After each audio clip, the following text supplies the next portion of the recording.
Hello, welcome to Exodus chapter 33.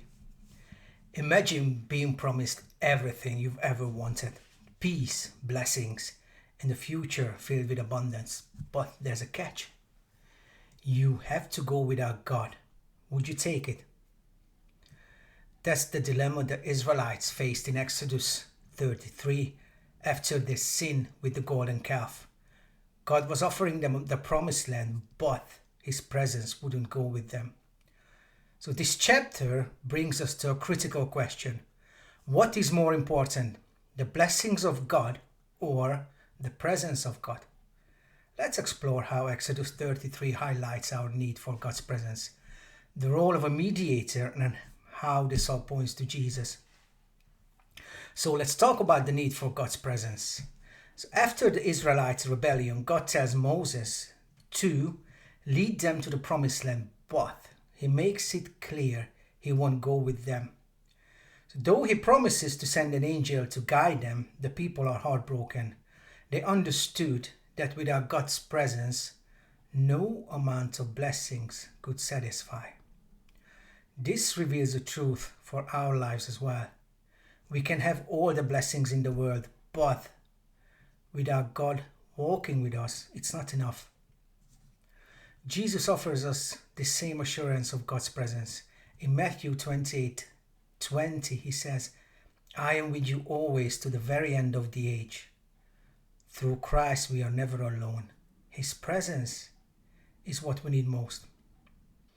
Now, let's talk about the role of a mediator. Moses plays a key role as Israel's mediator, pleading with God to stay with His people. He boldly tells God, "If your presence does not go with us, do not send us up from here." He knew the promised land meant nothing without God in their midst. This mediation points directly to Jesus, our ultimate mediator. Just as Moses interceded for Israel, Jesus intercedes for us before the Father, securing not just our blessings, but a restored relationship with God. Hebrews 7:25 reminds us that Jesus always lives to intercede for us, ensuring that God's presence never departs from our lives. The next theme is God's presence as our rest. When God responds to Moses, He offers a promise of rest. He says, "My presence will go with you, and I will give you rest." Exodus 33:14. This rest wasn't just physical, it was spiritual peace and security, knowing that God was with them. For us, this rest is fully realized in Jesus. In Matthew 11:28, He calls to the weary and burdened, offering rest for our souls. This promise of peace is the ultimate blessing of God's presence with us through Christ. And the final theme is seeing God's glory. Moses, in a bold request, asks to see God's glory. God allows him a glimpse, but no one can see God's face and live.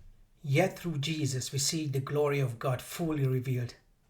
John 1:14 tells us, "The Word became flesh and made His dwelling among us." We have seen His glory. Jesus is the revelation of God's glory, bringing us closer to God than Moses ever experienced. To conclude,